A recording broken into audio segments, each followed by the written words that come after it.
Olá! Agora você pode acessar os conteúdos do Corpo Freudiano Escola de Psicanálise São Paulo pelo podcast e pelo canal do YouTube. Você pode ver também os vídeos de encontros, aulas, debates em nosso Facebook. Para maiores informações, siga a gente no Facebook Corpo Freudiano São Paulo. Seja bem-vindo e bom proveito!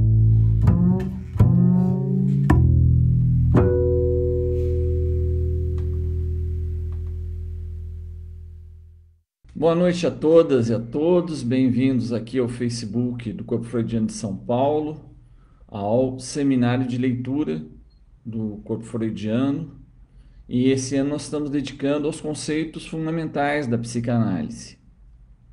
Hoje, conforme previsto, nós vamos tratar da demanda e do desejo, dois conceitos realmente decisivos e que têm a sua origem, né, no debate, né, na leitura que Lacan faz de Freud, embora o próprio conceito de desejo venha diretamente da teoria freudiana. Eu gostaria então de propor para vocês que a gente, um seguinte percurso, nós vamos ver as grandes linhas gerais de como o problema, como a questão do desejo se coloca em Freud, como Lacan recupera essa noção, esse conceito de desejo e a relação que ele vai propor com a demanda. Muito bem, para Freud, o termo de desejo leva algum tempo para entrar na sua teoria. A questão está colocada desde o início. Freud, lidando com as histéricas, percebe que os seus sintomas eles têm esse caráter estranho, porque apesar de serem um sofrimento, de serem algo do qual elas se queixam, que ela vem buscar ajuda por causa dos sintomas, esses sintomas não deixam de ser uma forma de que algo se satisfaz ali onde elas se queixam. Elas realizam algo da sexualidade de uma maneira clandestina, de uma maneira de contrabando, pela via do sintoma. Ao estudar mais profundamente essa relação paradoxal entre o sintoma e a satisfação de uma tendência erótica que não é suportável pela própria paciente, que ela mesma não tolera que essa tendência se explicite como uma parte do eu dela, que ela não pode ficar consciente disso. E ela lança a mão então do mecanismo de recalque.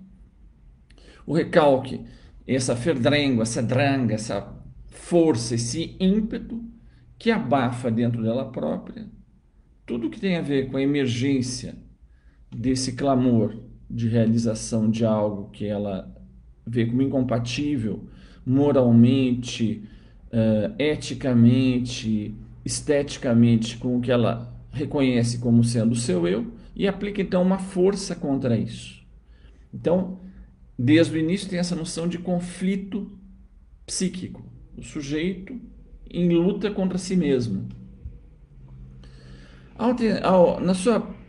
Uma das suas primeiras grandes tentativas de teorização, nós já havíamos discutido aqui, é o texto inédito durante a vida de Freud, que é o rascunho que ficou conhecido como Projeto para uma Psicologia Científica, de 1895, que Freud redige e encaminha para o seu amigo Fliess e jamais publica.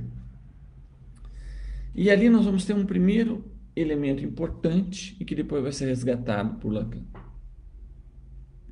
Freud vai falar dessa condição original, qual é a posição de origem, de constituição do sujeito humano. Ele vai dizer que esse infans, esse bebê humano, esse filhote de humano, ao chegar no mundo, ele não tem condições de sobreviver por si mesmo. Então, naquilo que diz respeito às necessidades do seu organismo, ele não consegue, por suas próprias forças, aplacá-las. Ele não consegue ser o agente de fornecer a si próprio aquilo que ele tem de necessidade como para aplacar as suas carências vitais, as suas carências orgânicas, biológicas. Ou seja, desde um primeiro momento, ele se coloca numa posição de necessidade, de abertura para o outro. Ele precisa se abrir ao outro, ele precisa estar disponível ao outro, ele precisa do outro, porque o outro é capaz de fornecer a ele aquilo que lhe falta. Ele vai entender muito precocemente a sua própria posição de desamparo e a sua relação de dependência extrema, absoluta, em relação ao outro. E Freud, já no projeto, vai falar aquela frase tão contundente, tão perturbadora, que essa incapacidade, essa impossibilidade do bebê humano de prover por si mesmo as suas necessidades, que faz com que ele se abra ao outro, e essa é a fonte de todos os motivos morais. Ele precisa de um outro, de um Lebensmensch, do homem que está ao seu lado, que está um próximo bem disposto a auxiliá-lo. Ou seja, desde o início, ele se abre ao campo do outro e esse outro começa então a participar da sua constituição. Vocês lembram quando nós discutimos aqui esse outro elemento importante do projeto de 1895, quando Freud fala da primeira experiência de satisfação. Há uma marca justamente naquele momento em que o bebê, que o ínfans é tomado, ele é invadido por uma excitação desprazerosa, uma necessidade interna que ele não consegue resolver por ele mesmo e que, subitamente, quando ele está no auge do seu desprazer, porque é um acúmulo de excitação que não consegue descarregar, no auge do seu desamparo, surge, ele tem os indícios da imagem de uma parte do corpo de um outro que, diante daquela imagem, aquela tensão toda se descarrega, ele tem uma vivência de prazer, de alívio de tensões, de satisfação. Freud vai chamar isso a primeira experiência de satisfação. Isso vai deixar marcas nesse aparelho psíquico, de modo que na próxima vez que ele ficar novamente excitado com essa emergência de carências que brotam no interior de si, ele vai buscar uma identidade de percepção. Ele vai tentar fazer corresponder aquelas marcas minêmicas, aquelas marcas que ficaram através de um percurso que deixaram facilitações, caminhos marcados dentro do seu sistema nervoso. Freud está fazendo uma teoria de quais seriam então as bases materiais para a constituição do psiquismo humano. Então vai dizer, esses sistemas de caminho, de Bahnungen, não é? de facilitações que ligaram a experiência inicial de desprazer, de desamparo, aquela imagem satisfatória. Então, essa conexão da excitação que vem do desprazer e que conecta a imagem, ou seja, há uma busca de uma identidade de percepção, de que aquilo que agora ele está percebendo do mundo corresponda às marcas daquele objeto satisfatório. Ou seja, ele busca algo que ele já tem a inscrição de que é capaz de aplacar o seu sofrimento, de proporcionar prazer e descarga. Então, desde o início, ele vai se ver como nessa posição de uma negociação com o outro. Ora, esse outro não é um outro neutro. É um outro que rapidamente ele vai compreender que ele não domina. Que esse outro tem as suas próprias tendências, tem as suas próprias orientações, tem o seu próprio caminhar no mundo, que num primeiro momento, se essa criança é constituída como nos tempos de Freud, no interior de uma família nuclear, patriarcal, em que o bebê é recebido no mundo na posição de sua majestade, o bebê, ele pode, nesse primeiro momento, ter essa ilusão de que, ao olhar para o outro e o olho do outro reflete nele, olha, você é o centro do mundo, você é Sua Majestade, o bebê. Ele responde à questão, quem sou eu? Sou Sua Majestade, o bebê. Eu sou o centro do mundo. Mas, ao mesmo tempo, ele vai perceber que esse outro não está totalmente capturado pela magnitude da beleza narcísica, dessa completude do ser desse bebê. Ele pode, por exemplo, deixar esse bebê sozinho, no seu quarto, abandonado, trancado no quarto com um outro. Ou seja, vai se colocar para o bebê uma questão fundamental. Quem sou eu em relação a esse outro? O que esse outro deseja? Por que esse outro que poderia se orientar para mim, poderia cuidar de mim, em vez de se orientar para mim, ele me deixa sozinho e vai buscar o seu desejo em outro lugar? Se coloca então para essa criança, para esse bebê, para esse ínfans, essa primeira grande questão. O outro é incompleto, o outro deseja. O que ele deseja? O que ele quer? O que ele quer de mim? O que ele quer para me querer? Então vocês vejam que se coloca de antemão a questão do desejo do outro e de o próprio bebê desejar ser desejado pelo outro, desejar ser o desejo do outro. Então, esse aqui nos coloca um ponto de partida que vai ser recuperado por Lacan, que o desejo tem algo a ver com uma carência, tem algo a ver com uma falta, que se inscreve num campo do outro, do alien, ou seja, que supõe uma alienação. Eu vou ter que perguntar para o outro o que ele deseja, e mais do que isso, para que eu me reconheça como desejante, eu tenho que entender o que é digno de ser desejado, o que precisa ser desejado. De modo que eu desejo, ao mesmo tempo, o desejo do outro, não apenas no sentido de ser desejado pelo outro, mas para entender o que é desejável no mundo através do outro. Se nós tomamos essa questão a partir da mitologia grega, do mito de Eros, né? É interessante, tem várias versões do mito de Eros. Eu vou trazer uma das mais famosas, que é a que está no discurso do Sócrates, no banquete de Platão. Você sabe que nesse diálogo, né, nesse texto de Platão, é uma comemoração, é um banquete, né? Um dos comensais havia ganho um concurso de tragédias, eles haviam feito uma grande festa no dia anterior, e no dia seguinte ele reúne um petit comité para o enterro dos ossos.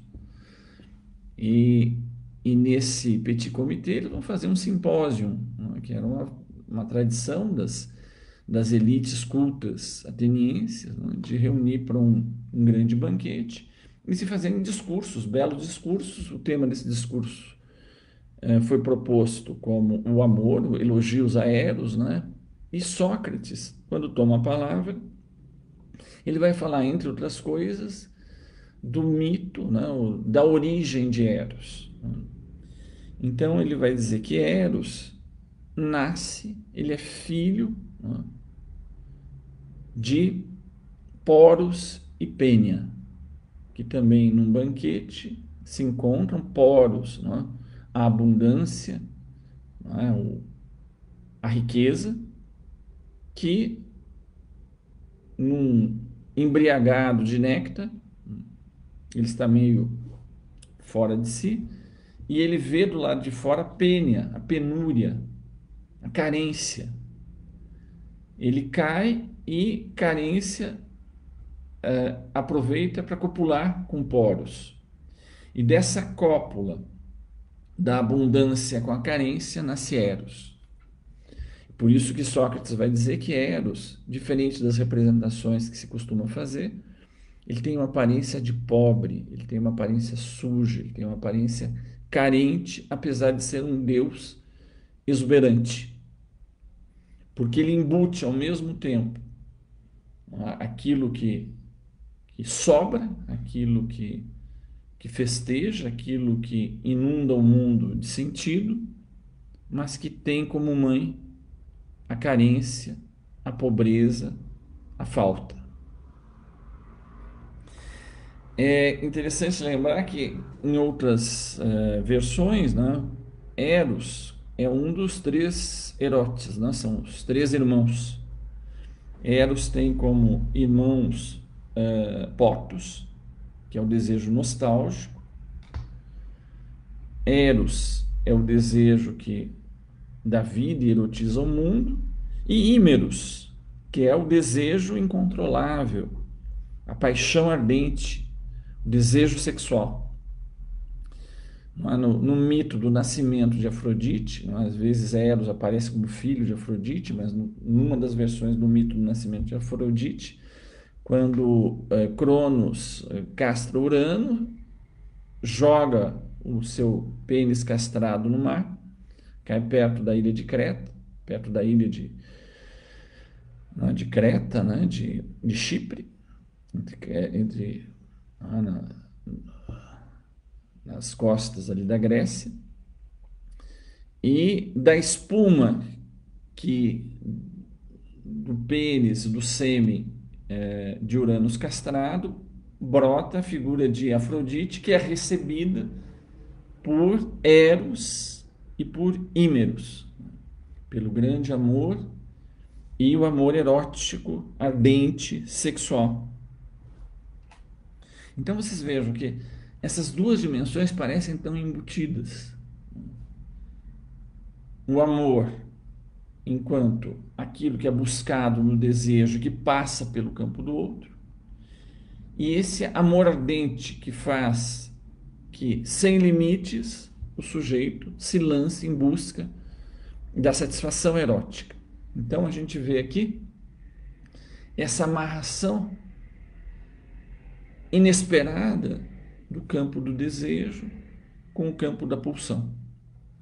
Enquanto a pulsão busca a satisfação de modo cego até as últimas consequências da sua satisfação, Eros tem a ver com esse movimento de carência, de busca de algo, né? De partir em busca, a partir da carência, em busca de algo que aplaque essa incompletude. Num outro momento, então, importante da teorização freudiana, na interpretação dos sonhos, que é publicado 5 anos depois do projeto, essa é a grande tese da interpretação dos sonhos, que os sonhos são uma realização de desejo, uma Wunscherfüllung, um preenchimento, uma realização.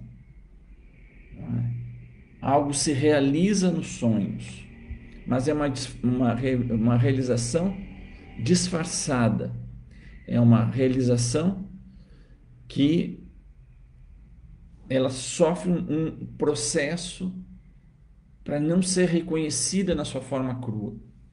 Ela tem uma montagem, ela tem uma gramática própria que transforma aquilo que aparece como carência em busca erótica de uma satisfação, de uma maneira que seja filtrada pela linguagem, que apareça como imagem dos sonhos, tolerável para o próprio sujeito, de modo que o sonho seja a realização dessa emergência, dessa tendência à satisfação, que visa, então, essa satisfação alucinatória, como já estava presente desde o início, na teoria do Freud, não é? Já estava desde o projeto, não é? Essa tendência da acúmulo de tensão se satisfazer pelas vias mais curtas, por um movimento primário que encontraria realização na alucinação. Então, o sonho seria esse momento privilegiado em que o sujeito, durante o sono, ou seja, o momento que as defesas, que as ameaças estão aplacadas, O sujeito não corre o risco de passar ao ato. Ele pode, naquele momento de sono, relaxar, e por esse relaxamento ocorre justamente a liberação das tendências abafadas durante o dia, e elas precisam ter uma pequena deformação, de modo que elas sejam acolhidas nas imagens que, no fundo, são essa escrita dos sonhos, né? É uma linguagem figurada, é uma linguagem através de imagens, como diz o Freud, né? Uma Bildschrift, essa imagem dos sonhos, e que apresenta, então, o desejo como realizado. E é por isso que Freud vai dizer que o sonho é estrada real para o inconsciente. É por isso que Freud dizia que suas duas grandes obras eram, por um lado, a interpretação dos sonhos e, por outro, os 3 ensaios de uma teoria sexual, uma Sexualtheorie. Ou seja, como se articulam Eros, como se articula a sua erótica, desejo e pulsão, com a linguagem, com a imagem, com a Bildschrift, com o inconsciente. Ora, essa ideia de que, então, o desejo teria a ver com uma espécie de reconhecimento de carência, de incompletude, pela incompletude ele se lança ao campo do outro, pela incompletude ele busca de uma maneira cega uma realização alucinatória. Um modelo dessa realização são essas marcas que já haviam ficado inscritas de uma primeira realização, uma primeira satisfação. Então isso coloca para a teoria psicanalítica uma questão clássica e fundamental. Houve mesmo um primeiro momento que a satisfação foi tão plena e que o sujeito quer voltar a essa satisfação? Ou, justamente num outro momento de carência, aquela satisfação inicial é relida posteriormente, nachträglich, après coup, só depois, mas de uma maneira idealizada, como se fosse uma construção retrospectiva de um passado perfeito. O homem um dia conheceu o paraíso e foi expulso do paraíso, ou esse paraíso é apenas uma construção cheia de desejo, inalcançável, ideal,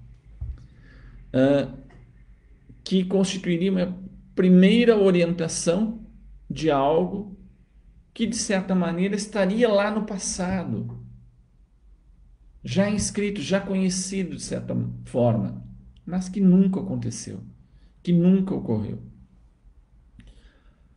Há um momento original de paraíso ou uma construção nachträglich, idealizada, mas que funciona ao mesmo tempo como um movimento retrospectivo? Lá atrás foi perfeito, eu quero uma identidade de percepção disso que eu idealizo retrospectivamente, mas ao mesmo tempo me volto para o futuro em busca dos indícios de que aquilo que eu tenho de mim, diante de mim, traz os indícios de que eu posso repetir com o que eu tenho aqui na frente aquilo que ficou inscrito como a perfeição que eu busco. Então vocês vejam que há uma construção ideal, né, e que o sujeito se volta para o mundo, se volta para a realidade, não de uma maneira neutra. Ele não se deixa simplesmente, passivamente impressionar por aquilo que vem do mundo. A percepção para Freud não é algo neutro, não é uma passividade que o sujeito se abre e se deixa inscrever por aquilo que vem do mundo. Ele ativamente se orienta no mundo em busca de pseudópodos, lança pseudópodos para o mundo, em busca de marcas, de indícios de que eu tenho diante de mim algo que pode me remeter àquele ideal perdido. Então, Freud nos leva até esse ponto. Claro que tem outras nuances, mas eu gostaria de chegar nesse ponto para ver a leitura própria de Lacan da teoria freudiana. Então, o primeiro elemento importante para Lacan é de pensar o desejo sob essa perspectiva da incompletude, o desejo sob a perspectiva da falta, e aquilo que nos orienta em busca de algo que nos leva em busca desse paraíso perdido. Eu gostaria de aproveitar agora e ler para vocês um pequeno trecho, mas um trecho extremamente importante, que é uma parte de um livro que Lacan se serve abundantemente ao longo do seu ensino. É um livro que os analistas citam muito, mas trabalham pouco profundamente, que é a Ética a Nicômaco, de Aristóteles, que Lacan usa amplamente, em particular no seu seminário 7, sobre a ética. E a ética de Lacan vai ser uma ética do desejo, nosso tema aqui. Mas eu gostaria de ler uma parte que está bem no início da Ética Nicômaco, da parte 2 da introdução do texto de Aristóteles. Ela é um pouco longa, mas eu vou ler pausadamente, fazendo alguns comentários, mas é muito importante entender como Aristóteles coloca essa questão, para a gente poder se situar em relação a Lacan. Diz assim: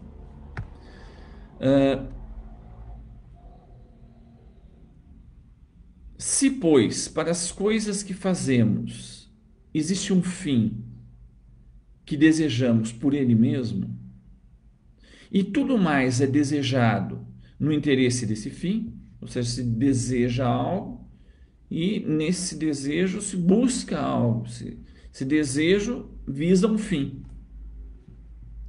E se é verdade que nem toda coisa desejamos com vistas em outra, ou seja, desejo uma coisa porque essa remete para um outro desejo, ele diz assim, porque então o processo se repetiria ao infinito, inútil e vão seria o nosso desejar.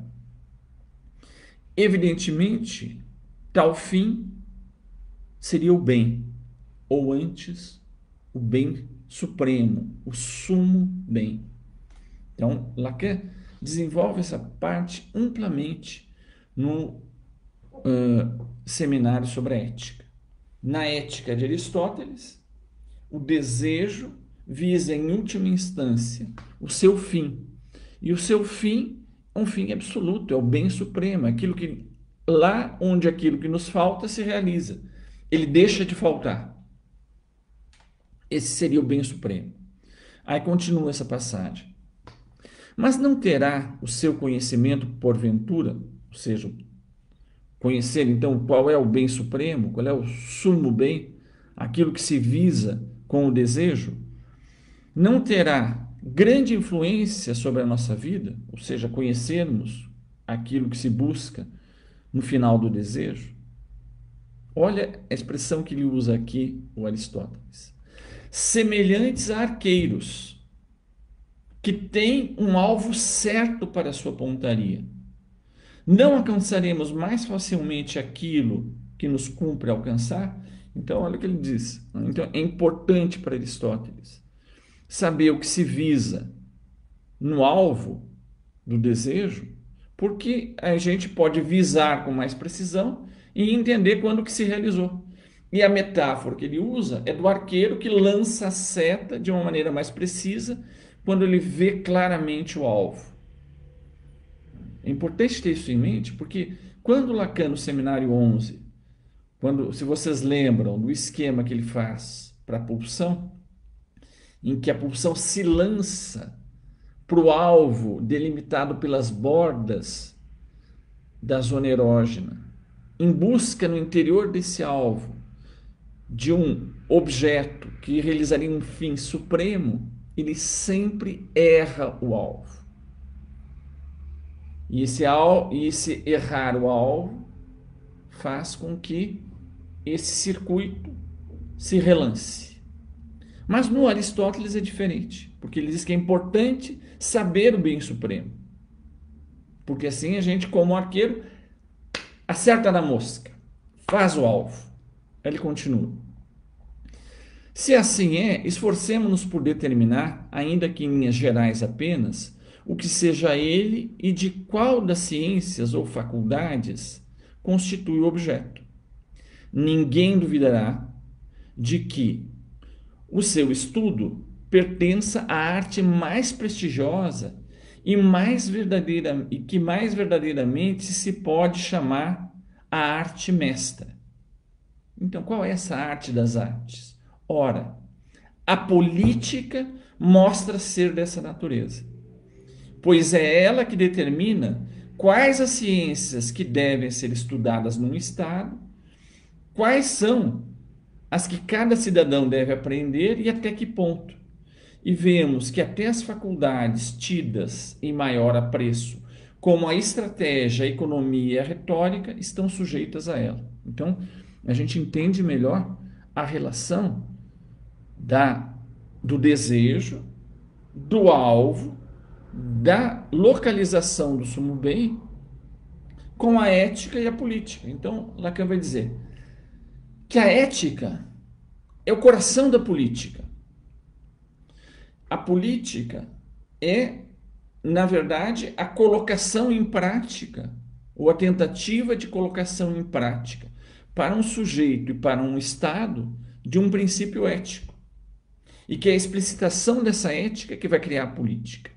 A estratégia são aquelas orientações da grande política para que ela possa se realizar, que ela possa realizar a sua ética. Aí ele diz assim: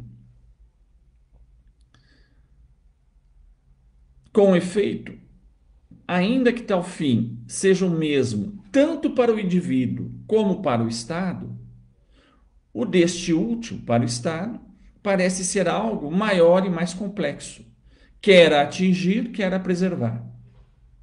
Embora valha bem a pena atingir esse fim para um indivíduo só, é mais belo e mais divino alcançá-lo para uma nação ou para cidades-estado. Tais são, por conseguinte, os fins visados pela nossa investigação, pois que isso pertence à ciência política numa das acepções desse termo. Então, diz assim, a ciência política se funda na ética e a ética se funda nessa posição de carência, de desejo, que faz com que o arqueiro, que para melhor atingir o seu alvo, ele tem que ver o alvo claramente. Bom, sob essa possibilidade de distinguir claramente o alvo e que o desejo possa fazer mosca, possa atingir na mosca, pode acertar o coração do alvo, esse vai ser um dos grandes debates de toda a história da filosofia, de toda a história da ética, de toda a história da humanidade. Aquilo que o desejo busca é algo que ele pode atingir ou é algo que a cada vez ele renova um circuito que ao mesmo tempo se orienta na busca daquilo que traria para ele essa completude e fracassa nesse circuito. Então vocês vejam que em Lacan isso é muito fundamental. Então nós vamos ver então, de que maneira Lacan vai tratar o desejo sob a perspectiva da falta, sob a perspectiva da incompletude e a satisfação que ele busca atingir e que ela é sempre parcial, ela é sempre incompleta, de modo que toda a Wunsch-Erfüllung, né, de toda a realização de desejo, é também uma realização de frustração, uma realização da incompletude, que ainda não era aquilo, que ainda não foi completo, que ainda a incompletude se relança. Ou seja, que há uma inadequação entre a falta e o absoluto que ela busca e aquilo que ela pode alcançar através dos objetos do mundo. Ora, Lacan, retomando também essas intuições freudianas, vai dizer que para poder se realizar como desejo, o sujeito passa por um processo de constituição através de uma alienação no campo do outro. Essa alienação tem várias perspectivas. Tem perspectivas, em primeiro lugar, de que eu preciso, para sobreviver, ser desejado pelo outro. A primeira experiência de consistência de que eu existo é eu me ver existindo para o outro. E existir para o outro é ser olhado na posição de reconhecimento e de desejo do outro. Eu me lanço ao outro na expectativa de que o outro me deseje. Mas, ao mesmo tempo, eu me situo no mundo, porque é fundamental que para o outro me desejar, que eu entenda o que está faltando para o outro. O que ele quer, que foi, o que queres, o que esperas de mim. Então, essa posição inicial do sujeito vai buscar os índices tanto do desejo do outro, como os índices que se apresentam através das suas demandas. Então, através da demanda do outro, ele entende como ele pode se fazer desejar, mas ele entende também o que desejar. Através do que o outro deseja, eu posso entender o que é desejável no mundo. O que nesse estado de carência, de incompletude, eu posso encontrar para me satisfazer a mim mesmo com os indícios que o outro me dá, que é aquilo que falta para a completude dos seres. Lacan vai desenvolver isso num texto que eu recomendo para vocês e que talvez num outro momento a gente dedique um comentário específico. Ele é um texto extremamente complexo, extremamente importante, que está publicado nos Escritos, e a sua primeira edição foi em 1960, que se chama Subversão do Sujeito e Dialética do Desejo no Inconsciente Freudiano. Aqui é importante entender o contexto desse artigo. Esse artigo é uma conferência que Lacan faz em 1960 nos colóquios filosóficos internacionais de Royaumont, organizados por um importante filósofo francês dessa passagem dos anos 50 para os anos 60, que é Jean Wahl, e o título desse colóquio é A Dialética. É um colóquio inteiro dedicado à dialética.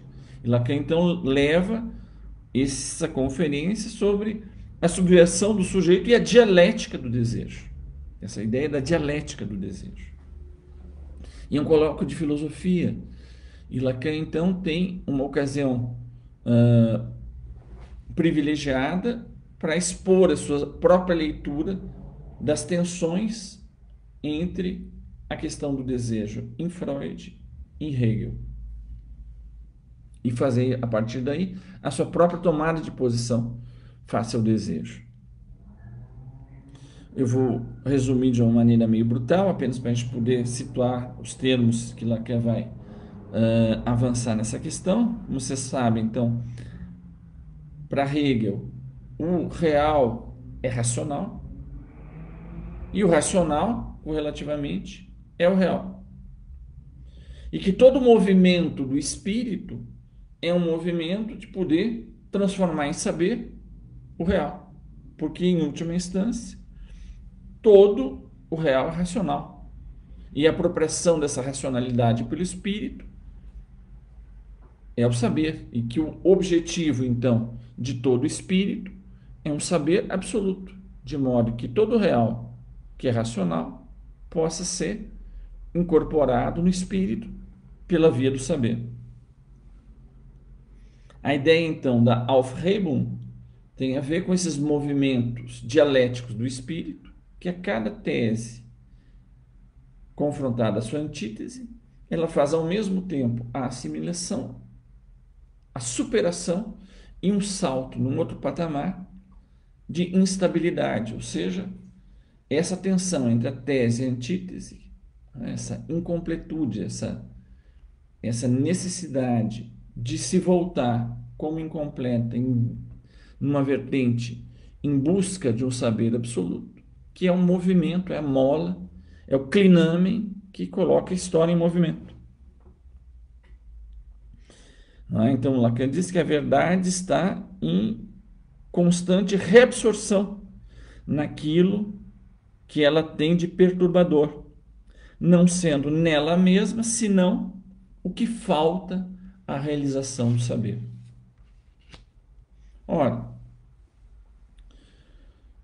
para Lacan, na sua leitura que ele faz de Hegel, o primeiro movimento da consciência é uma consciência que ela se vê como negativada pelos objetos do mundo, ela se vê desafiada pelo objeto, mas principalmente que ela só vai poder se colocar uma consciência como consciência de objetos e uma consciência de si quando ela se vê confrontada a outra consciência. Vai ser exposta, uma consciência exposta a outra, que vai tornar necessário uma tensão entre elas, de modo que, por essa tensão entre consciências, o sujeito possa se ver reconhecido. Vai ser ao ser reconhecido na sua posição de consciência desejante por uma outra consciência desejante, que ele pode se confirmar na sua própria posição de Selbstbewusstheit, num autoconhecer-se, de uma autoconsciência. O que ele visa, então, nesse movimento dialético, é esse absoluto, um ser totalmente consciente de si e que a cada movimento desses encontra algo de apenas parcial em outro patamar. Ou seja, essa incompletude que relança essa beguirda, não é? Um desejo enquanto movimento que inclui o outro. Vai ser nessa tensão com o outro que eu vou poder me reconhecer como consciência desejante, como uma consciência de mim, passa pelo reconhecimento do outro e que vai se dar, então, numa dialética de puro prestígio, uma dialética de uma luta até a morte para obter o reconhecimento da parte do outro. Então ele vai dizer que isso dialoga com a questão de Freud. Por quê? Para que eu exista, eu preciso ser reconhecido pelo outro. Isso quer dizer também que o sujeito em si não é um objeto do mundo. O sujeito não é algo que está lá desde o início. O sujeito só pode se instalar com uma posição no mundo, como uma função, se ele é pressuposto e se ele é reconhecido. Ou seja, um exemplo que eu já dei aqui uma vez, uma mãe que seja apenas racional, ela jamais conversaria com seu filho, porque ela sabe que esse filho não sabe o que ela está dizendo. Ela fica surda. Ela ficaria surda à possibilidade de sujeito do seu filho se ela dissesse: eu não vou falar com alguém que não entende, porque é inútil. Pelo contrário, é pressupondo um sujeito, instalando lá onde ele não existe ainda, que pode se constituir uma função sujeito, algo que aparece não como uma alma, não como uma substância, mas como efeitos que podem ser reconhecidos por algo que é reunido apenas por um shifter, por um indicativo na linguagem, por um indicativo na gramática, por um pronome que representa essa função que estava antecipada na atribuição que o outro antecipa da possibilidade do sujeito naquele bebê, naquela criança.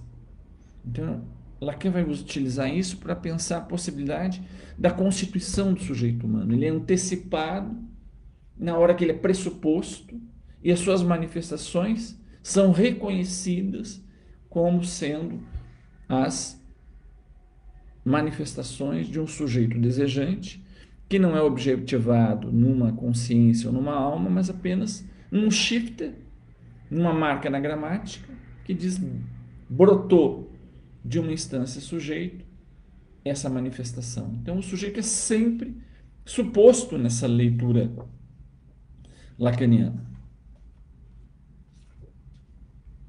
Ora, o passo seguinte de Lacan, e que é muito importante, então, é que como o sujeito busca, né, esses indícios do outro, ele tem que se submeter ao campo da linguagem, ou seja, um campo que ele não é o mestre, ele tem que se apropriar, ele vai se deixar colonizar pelo campo da linguagem, ou seja, pelo campo do outro. Mas ele não se deixa colonizar à força, ele tem que, em algum momento, nesse movimento de relação com o outro, se abrir, dizer sim, eu me deixo colonizar pela linguagem, eu me deixo colonizar pelas regras do outro, eu me deixo colonizar pelo campo do outro, que vai me constituir por aquilo que por enquanto nós vamos chamar apenas a partir do meu interior. Eu deixarei que ele seja moldado pela linguagem, pelo erotismo do outro. Então vocês vejam que, assim como a língua materna, a ideia da língua materna acho que ajuda bem a entender esse princípio. Não há nada mais íntimo para o sujeito do que a língua materna. A gente se concebe a língua materna como algo totalmente inerente a nós próprios. A gente considera que o mundo se estrutura a partir dessa língua materna. Nós, por exemplo, concebemos no nosso pacote uma distinção entre estados, né, contingências e naturezas, entre ser e estar, que outras línguas não concebem de antemão já na gramática da linguagem. Nós nos deixamos organizar, por exemplo, no mundo com essa distinção que já vem no pacote linguístico, que é tão imanente a nós mesmos, que é tão interior a nós mesmos, que nos situa no mundo a partir dessa moldagem vinda do outro. Então, essa moldagem vinda do outro, Lacan vai chamar de extimidade, aquilo que é mais íntimo é o mais exterior, e o que é mais exterior também é o mais interno. De modo que ocorre aqui um grande risco. Então, será que eu sou, no meu processo de me constituir no campo do outro, do alter, do alien, da alienação, então eu não sou senão o outro que se expressa em mim? Eu sou totalmente o outro, sem resto. Eu sou uma espécie de um programa, de um computador, cujo programa começa a rodar em mim e me dá a impressão de que quando eu rodo o programa, sou eu que estou rodando. Mas todas as condições de possibilidade de rodagem desse programa estão dadas pelo programa que foi escrito pelo campo do outro. No seminário 11, Lacan vai dizer que, de certa maneira, sim, só que esse programa que nos foi implantado, em um e em outro, em mim e no outro, eles se comportam em incompletude, é um programa incompleto. De modo que o campo do outro, aquele campo do shift no qual eu vou me inscrever como eu, tem uma incompletude no campo linguístico que faz com que esse programa não seja absoluto. Ao mesmo tempo, no campo da erótica e no campo pulsional, ocorre a mesma coisa. Para Lacan, esses dois campos, claro, estão amarrados, estão enodoados, eles fazem nó, eles funcionam juntos. Para eu tentar dizer o que me falta, eu pronuncio, eu me sirvo desse campo da linguagem. Eu articulo com os significantes que eu obtenho apenas desse tesouro que vem do campo do outro, a tentativa de dizer de uma forma absoluta o que me falta. Esse esforço de solicitar aquilo que me falta no campo do desejo, pela linguagem, Lacan vai dizer que é a demanda. Eu solicito algo, a linguagem é meu destino humano. Eu vou a ela, mas volto sempre com as mãos vazias, dizia G.H., da Clarice Lispector. Ela repete, então, um circuito em torno de algo que tenta traduzir de maneira absoluta o que me falta. O que ela faz é uma espécie de um retornar em torno de si mesmo. Faz uma volta de pneu, né? Faz um toro E no interior desse tório, lá onde a gente no pneu encheria de ar, aquele círculo central cujo corte nós chamamos de alma do toro, a alma do cano, a alma do pneu, é algo que fica delimitado como o campo do desejo, aquilo que eu queria dar conta com a linguagem, mas por não conseguir, eu delimito um âmbito do desejo, mas que escapa à linguagem. Mas um e outro, demanda e desejo, fazem um círculo em torno de algo que está fora dessa articulação dos dois, que é o objeto A, que vai ser o tema do nosso próximo encontro. Essa tópica, essa topologia da falta, Lacan vai desenvolver amplamente no seu seminário sobre identificação, no seminário 9. Aquele esforço que a linguagem faz para poder traduzir sem resto o que lhe falta, estipulando então um âmbito do desejo que gira em torno daquilo que fomos separados para sempre, da coisa que nos daria a satisfação absoluta. De modo que, ao repetir o circuito da demanda, algo fica de fora da captação da linguagem. Primeiro, na alma dela própria, então esse buraco é o desejo, mas lá onde a roda seria atravessada por um vazio ainda mais amplo, aquilo é o objeto A. Aquilo que no arqueiro do Aristóteles o alvo faria mosca, né? O arqueiro atingiria o alvo se a gente conhecesse o sumo bem, a contemplação pelo pensamento do absoluto do mundo. E que Lacan vai dizer que a cada tentativa de acertar com o arco, né, no alvo, a gente erra a mosca. Mas ao fazer esse percurso, o que se delineia em torno daquilo que servia como alvo, mas que ao mesmo tempo fracassa, Lacan vai chamar de objeto A, tema da nossa próxima discussão. Então, é por isso que Lacan vai trazer, então, uma outra dimensão que é extremamente importante, que ele faz uma espécie de aforisma que ele diz assim: aquilo que eu te peço, aquilo que te oferto, eu te peço que não aceites porque não se trata disso. E aquilo que eu te peço, eu espero que não me dê porque não se trata disso. Ou seja, no esforço de que a palavra possa traduzir sem resto aquilo que me falta, é importante que o outro possa reconhecer um mais além da demanda como campo vetorial do desejo, próprio àquele sujeito. E essa então vai ser uma das funções, um dos eixos fundamentais éticos da análise. Aquilo que no início para o sujeito, exposto ao campo do outro, era uma luta pelo reconhecimento, é um pedido de reconhecimento, é um desejo de reconhecimento, que se transforma na situação analítica no reconhecimento do desejo, e não apenas um desejo de reconhecimento. Em algum momento, a análise deve poder propiciar para o seu analisante o reconhecimento da sua posição desejante. Isso não quer dizer que a análise vai colocar no campo desse reconhecimento o objeto que falta, porque justamente esse é o objeto da plenitude que é inacessível para os humanos.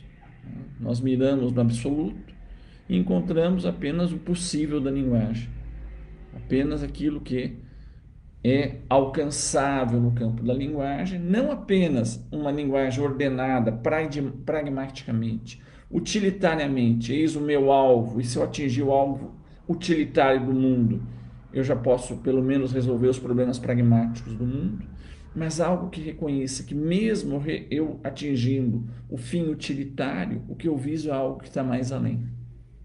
O que eu viso é algo que não está circunscrito no campo do útil e nem do pragmático. Algo que é irredutível ao que eu posso expressar.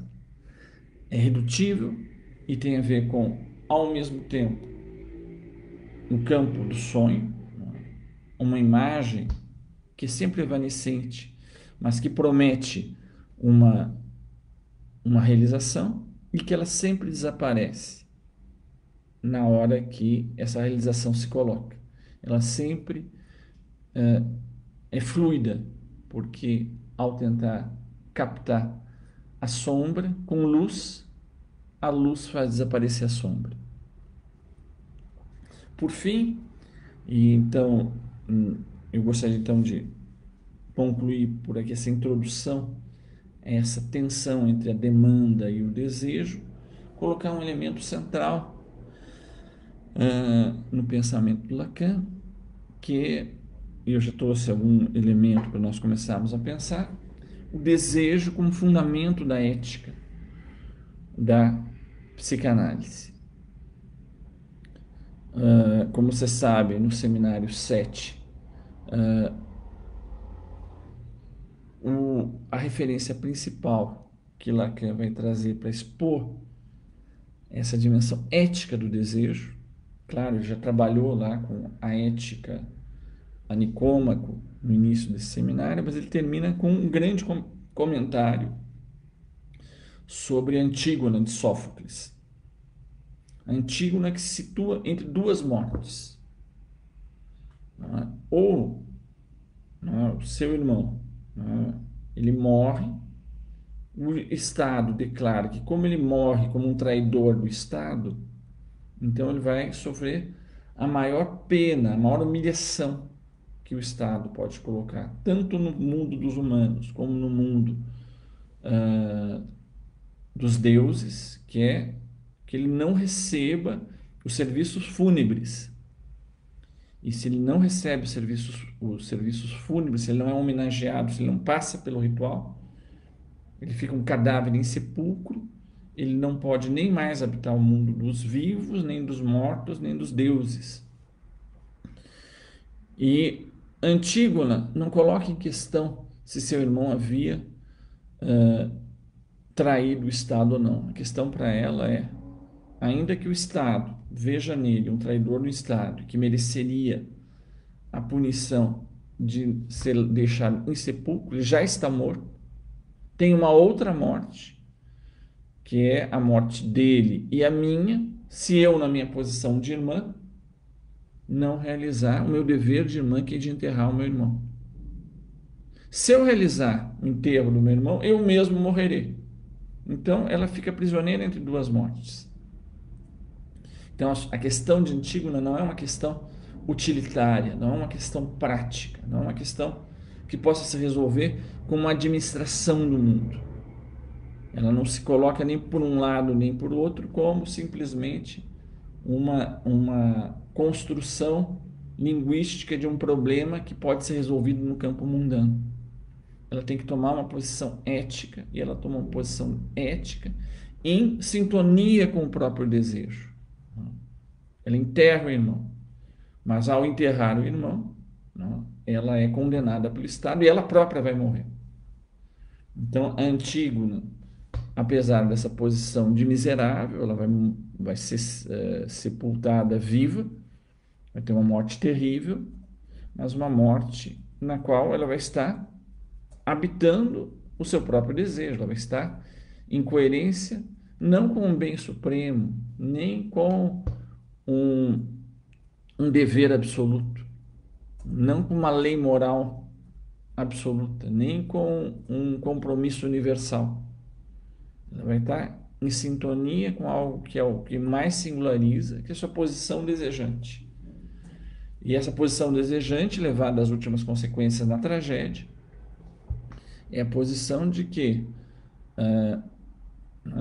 vale, manter a vida se eu perco a alma, de que vale manter a vida se não sou mais eu, em coerência com o meu desejo que me instala no mundo, que me orienta. Então vocês vejam, aqui o desejo não tem nenhum caráter mundano, ele tem um destino que o sujeito vai dar para a sua incompletude, e um destino que é ao mesmo tempo ético e erótico. O meu amor pelo meu irmão me coloca na posição de enterrá-lo. O resto são preços que eu pago por essa tomada de decisão. Então, vocês vejam então que para Lacan, não é? Essa é a ética, mas assim como em Aristóteles, essa também é a política da psicanálise. A psicanálise deve permitir ou deve criar as condições para que os sujeitos no interior do Estado possam estar em sintonia com o próprio desejo e que eles possam encontrar soluções singulares para essa tensão terrível, trágica, de como eu posso existir no interior do laço social, encontrando uma via de tornar vivível a minha incompletude, a minha apropriação erótica do buraco que me constitui.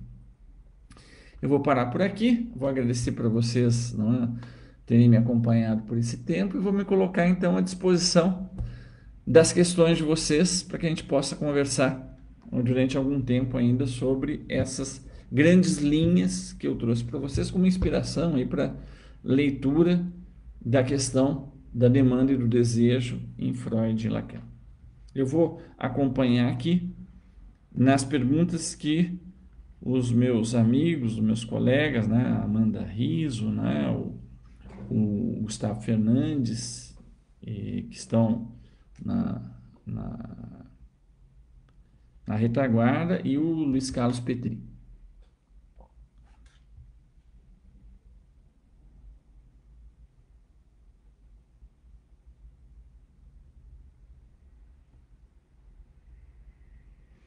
Vou aguardar aqui as questões.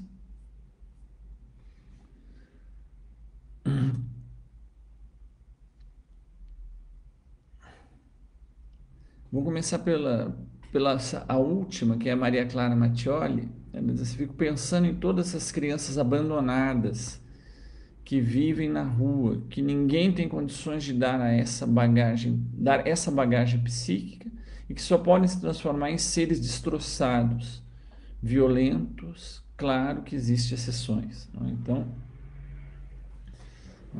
que destino dá para alguém cujo lugar no mundo, não é? Ele se vê instalado num lugar do que não é digno de ter lugar. Não sei se vocês lembram, né, do livro ou do filme Perfume, né, em que justamente o personagem principal, o Grenouille, né, o sapo, né,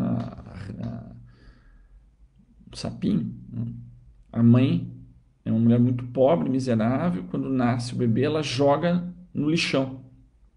E apesar de tudo, ele sobrevive, né, no meio daquele fedor, no meio daquele... E ele faz uma vida como perfumista. Um perfumista que quer levar às últimas consequências aquilo que constituiu o fedor do lixo. No horror do lixo, ele encontra aquilo que Lacan diz, não é? Que o horror, não é? Que o belo é a última barreira de contato com o horror, não é? Então, o sublime, né? A obra de arte, a beleza, é o nosso último obstáculo antes de cairmos no horrível, no horroroso. E o Grenouille faz isso, ele se transforma, ele que veio do fedor, ele se transforma num grande perfumista, só que para fazer os grandes perfumes ele tem que ter essências que são recolhidas nos corpos das mulheres morrendo. Então tem que ter a morte das mulheres eróticas, que ele tira a essência para fazer o perfume mais erótico de todos, e que ele, em concentrações muito densas, ele desperta no sujeito que cheira aquele perfume as paixões mais sem limites, híbris, não é? Aquilo que não tem limite, pulsional nas suas últimas demandas de satisfação, de impulso de satisfação até as últimas consequências, de modo que o sujeito morre ao se consumir no próprio desejo que é desencadeado pelo perfume daquele que nasce na morte. Eu acho que é uma grande metáfora dessa questão, né, de o que a gente faz com a herança terrível, né?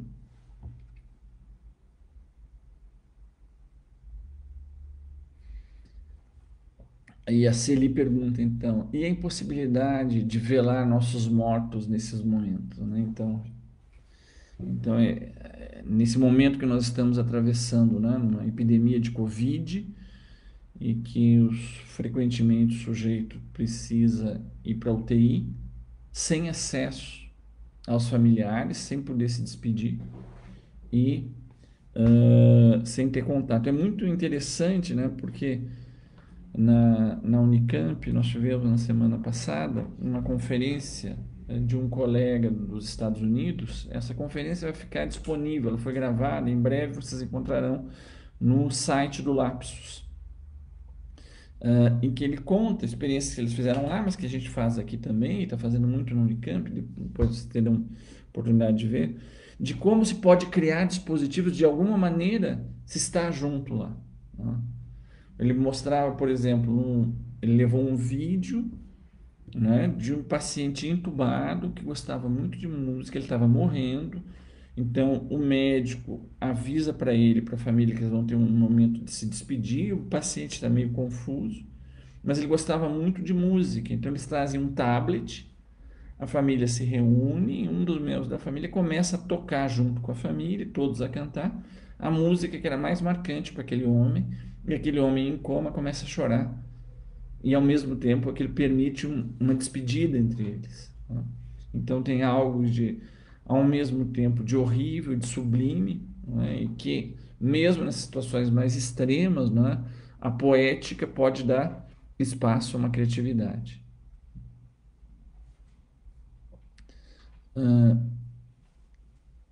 A Lucileide Sandra Alves coloca assim: como se trata de constituição psíquica, a mãe sendo, como ele descreveu, a possibilidade de esquizofrenia.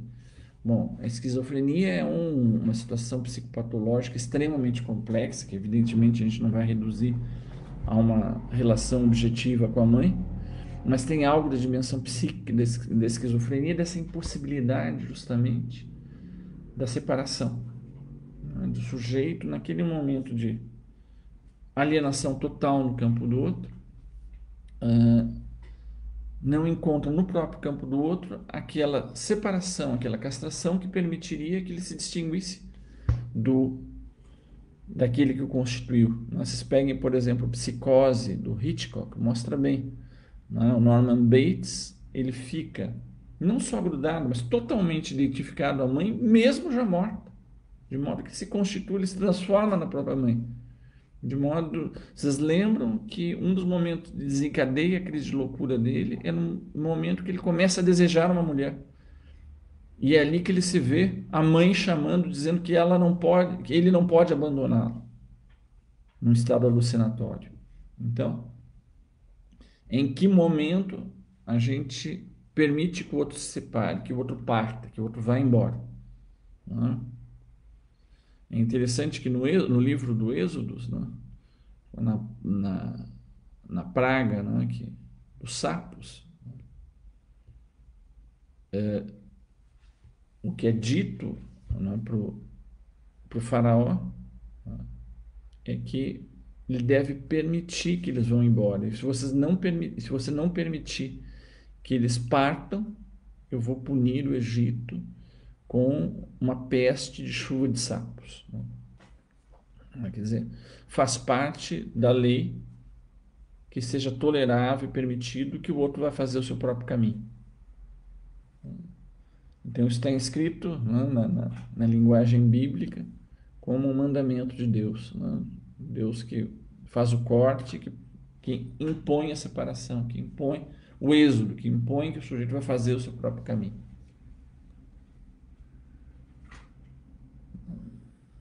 Deixa eu ver uma outra questão aqui.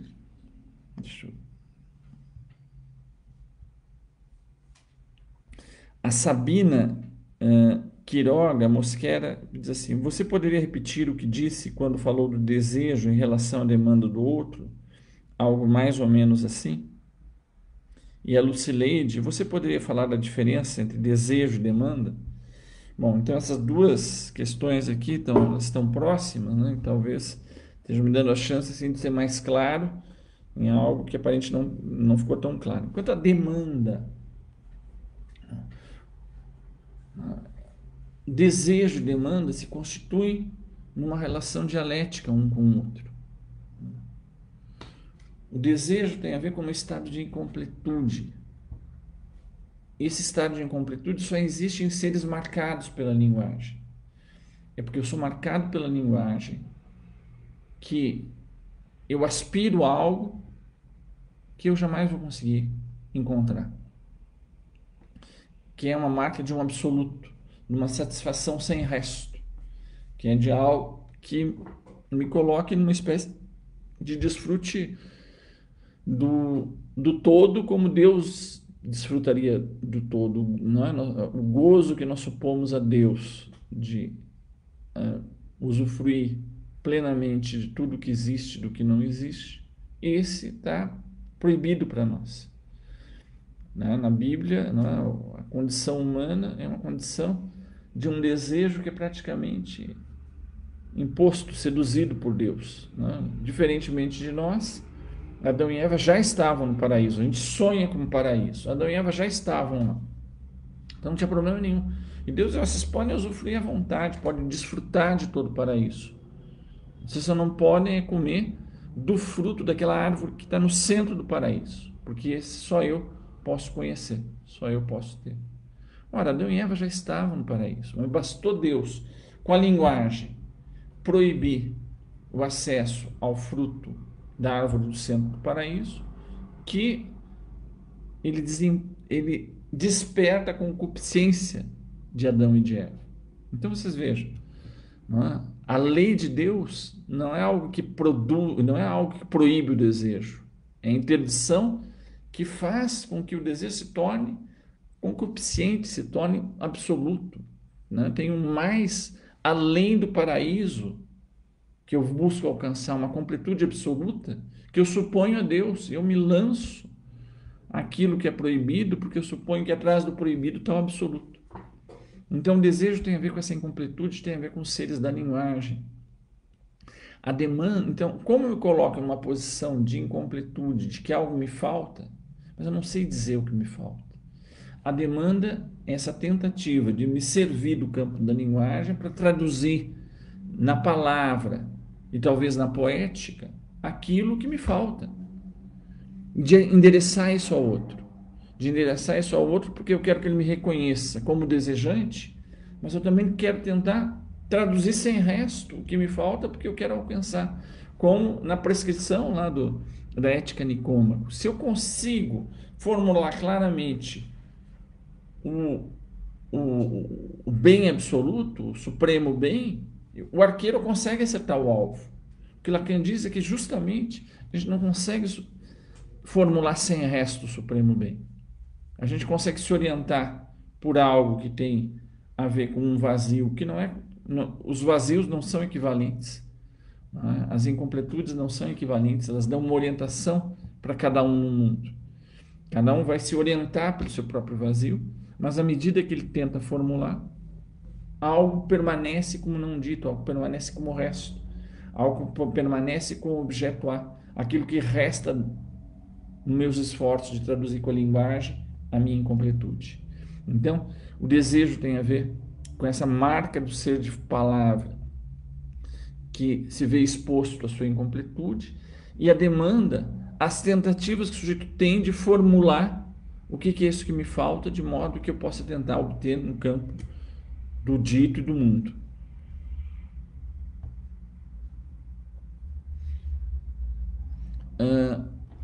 O Rodolfo Rufino está dizendo assim: gostei da sua leitura da separação como escrita na lei, tal como apresentado no texto bíblico e, portanto, na origem da nossa civilização. A interdição da lei simbólica é diferente da imposição superegóica. Né? Então, vocês vejam, né? É um pouco isso. Né? A lei simbólica, ela cria o desejo. Né? Nessas duas versões, né? É proibido ter acesso àquele fruto. Isso constitui Adão e Eva como desejantes. Né? E Deus os expulsa do paraíso. Ele corta, ele rompe com o paraíso e manda eles para o mundo. Então agora vão ganhar a sobrevivência com o suor dos seus rostos. Eles os mandam para o exílio. Ele os manda para o exílio. Ele permite êxodos. Ele permite que se instalem no mundo. Ele permite que eles vão ocupar o mundo segundo as modalidades da incompletude que agora eles estão confrontados. Ou seja, é ao mesmo tempo um processo de separação, mas também da liberdade possível em função justamente da incompletude. Aqui a Mônica Damasceno diz assim: obrigada por sua fala, me fez pensar sobre a angústia, um afeto que tem aparecido muito nos discursos dos meus analisantes nesse momento de pandemia, as possibilidades de sustentar o desejo diante desse cenário. Excelente, nossa, excelente essa questão da Mônica Damasceno, né? Porque justamente, então, o desejo nos coloca nessa posição de reconhecimento da nossa incompletude. Ora, ou seja, na posição de faltantes. O Lacan vai dizer ao contrário. O que é angústia? A angústia é quando o sujeito se vê exposto a um real de um gozo extremo, mas que ele não tem mais barreira. Ele fica exposto sem o anteparo da linguagem, sem o anteparo do imaginário. Ou seja, é como uma espécie de um reconhecimento pela via daquilo que não mente, ou seja, mobiliza o sujeito perturbadoramente nas tripas, porque algo que era para não estar lá, ou seja, para se colocar como falta a qual o sujeito aspira, fica como uma oclusão da falta. A falta começa a faltar, não tem mais falta. E a vivência do sujeito num mundo que não tem mais falta é um mundo que não tem mais sentido, é um mundo do qual ele fica ocluído. E é um pouco, eu acho que é isso que a Mônica está dizendo aqui. Muitos sujeitos vivem a pandemia como uma obstrução, como uma barragem nas suas possibilidades de continuar fazendo uma gestão das suas incompletudes, o que nos obriga, então, a fazer isso que nós estamos fazendo, né? Encontrar outras saídas, encontrar, né, uma poética que, apesar dos limites que o mundo nos impõe, a gente não se curva a eles, a gente encontra uma saída virtual. Estamos aqui numa quinta tarde da noite falando dessas questões da nossa própria incompletude em laço, em rede.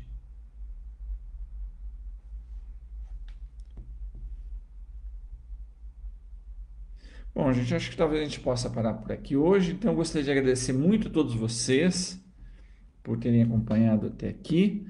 Gostaria de agradecer, então, a Amanda, ao Gustavo, ao Petri, que estão, não estão visíveis, mas estão presentes, eles que tornam possível aqui esse nosso encontro também. Então, agradecer a presença de todos, a contribuição de todos os colegas, de todos que mandaram mensagens.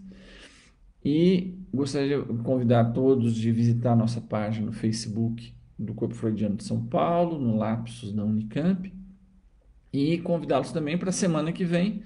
Nós vamos ter mais um encontro aqui do nosso seminário de leitura, os conceitos fundamentais da psicanálise, e da próxima vez nós vamos tratar do gozo e do objeto A. Até lá, um abraço a todos e bom final de semana.